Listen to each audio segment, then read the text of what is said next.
Assalamualaikum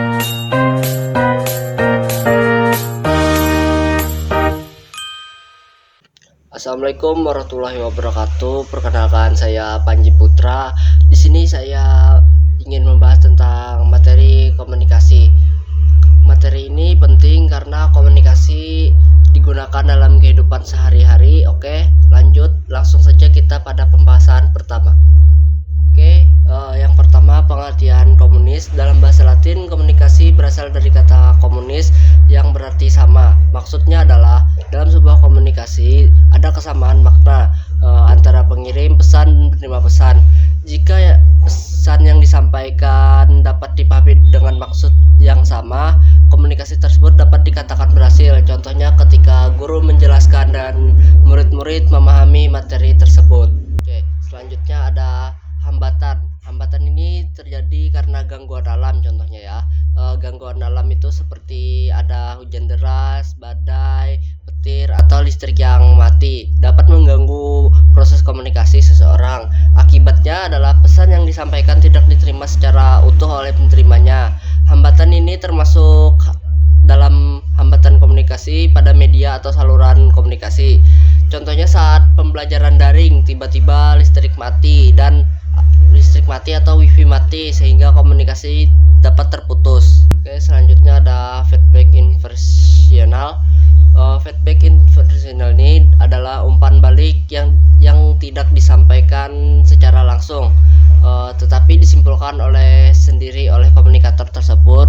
Contohnya bisa kita lihat di jumlah penonton, like dan komentar di sosial media, dan rating di acara televisi. Dari hal tersebut, komunikator dapat menilai apakah pesan diterima itu baik atau tidak. Selanjutnya komunikasi kelompok formal. Komunikasi ini adalah komunikasi yang bersifat terstruktur. Salah satunya cirinya adalah dilakukan dalam waktu dan tempat tertentu. Contohnya adalah seperti kita sedang rapat OSIS atau sidang dan upacara bendera. Komunikasi ini memiliki aturan dan tujuan yang jelas. Selanjutnya tujuan komunikasi sikap dan pengetahuan. Selain mengubah sikap dan menambah pengetahuan, tujuan nilai juga untuk mengubah perilaku seseorang. Contohnya iklan layanan masyarakat yang mengajak masyarakat membuang sampah pada tempatnya. Dengan komunikasi tersebut diharapkan terjadi perubahan perilaku ke arah yang lebih baik. Selanjutnya, cara menyampaikan pesan ke masyarakat berpendidikan rendah. Pesan yang tepat itu biasanya masyarakat dengan latar belakang pendidikan yang rendah adalah pesan eksplisit. Eksplisitnya artinya pesan yang disampaikan secara jelas atau langsung dan tidak berbelit-belit. Tujuannya agar pesan mudah dipahami dan tidak menimbulkan kesalahpahaman. Selanjutnya, komunikasi interpersonal. Komunikasi interpersonal adalah komunikasi yang terjadi antara dua orang secara tatap muka. Ciri-cirinya yaitu terjadinya secara langsung, adanya timbal balik, bersifat profesional. Contohnya adalah percakapan antara dua orang dekat, seperti kita berbicara dengan sahabat kita. Selanjutnya, komunikasi berdasarkan penyampaian.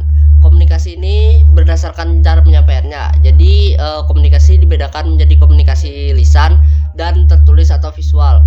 Jenis ini menekan pada bagaimana pesan disampaikan pada penerima. Contohnya seperti berbicara langsung, menulis pesan, atau menggunakan gambar dan video. Selanjutnya adalah pesan persuasif. Pesan persuasif adalah pesan yang bertujuan mempengaruhi orang lain agar kamu berpikir atau bertindak tanpa paksaan. Contohnya memberikan nasihat kepada teman agar tidak menyerah dan tetap berusaha menghadapi masalah yang ia hadapi. Tahap penafsiran pesan.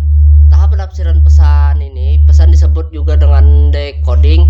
Pada tahap ini, pesan yang diterima akan diproses oleh otak untuk dipahami dan diberi makna. Urutan adalah pesan diterima, lalu dipahami, kemudian dimaknai. Kesimpulannya, dari kesimpulan yang saya jelaskan tadi, komunikasi yang dapat saya sampaikan.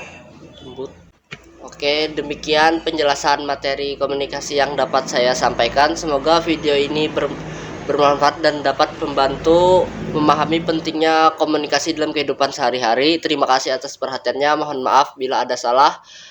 Assalamualaikum warahmatullahi wabarakatuh.